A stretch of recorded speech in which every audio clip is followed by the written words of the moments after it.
ওই আমার প্রশাসন বাইরে, আমার ম্যাজিস্ট্রেট বাইরে, রাস্তায় আমাকে ড্রাইভারে ভালো কিছু একটা মরণ ভাত তৈরি করে রাখছে। দেন মরা সড়কে এভাবে নাড়া ঘুরে শুকা দিয়ে রাখে। একটা বাড়ি গাড়ি ব্রেক মারলে কোন জায়গাটা যায় নাড়ায়।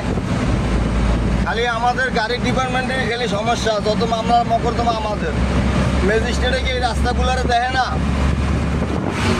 এই যে রাস্তাগুলারে নাড়াগুড়া দিয়ে কি করতে আছে? তাদের কি অন্য কোনো জায়গা নাই? তারা রাস্তার ভিতরে নাড়া শুকা দেবে। বৃষ্টি বাদল হইলে আমাদের মনে করেন গাড়ি ব্রেকে সমস্যা হয়। এগুলো আর কি প্রশাসন চোখে দেখে না। প্রশাসন চোখে দেয় খালি কোনটা? আমাদের ড্রাইভারের ফল। এই যে নাড়া রাখে দিয়েছে রাস্তায় গাড়ি করিয়া, নাড়া শুকা দেওয়া, এগুলো কিন্তু আমাদের মারাত্মক লেভেলের একটা সমস্যা। সেই পরিমাণে একটা রিস্ক। এই বাগেরহাট সাতক্ষীরা খুলনা মহাসড়ক বরিশাল, এই রাস্তাটা দুই পাশে নাড়াগুলো শুকা দাও। একটা গাড়ি আসলে আরেকটা গাড়ি ব্রেক করে খাটাই দেয়। এগুলো প্রশাসনও দেখে না, ম্যাজিস্ট্রেটের তাদের চোখেও দেখে না কি পরিমাণভাবে যে নাড়াগুড়া রাখি আর রাস্তাটার কী করছে। লাস্টে একটা গাড়ি ব্রেকে পাড়া দিয়ে স্লিপ করবে।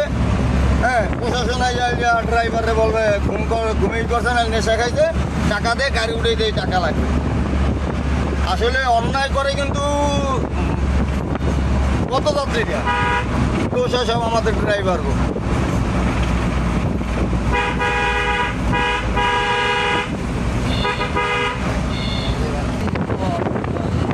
প্রশাসনের উপরে দৃষ্টি আকর্ষণ করতে আসছেন ভাই, আপনারা দয়া করে মহাসড়কে নাড়াটা সরানোর ব্যবস্থা করুন। আর বিশেষ কথা এগুলো নিয়ে আমাদের একটা মরণফাঁদ তৈরি করেন না। এতে কিন্তু আমাদের ড্রাইভারের সেই লেভেলে একটা মরণফাঁদ তৈরি হয়েছে।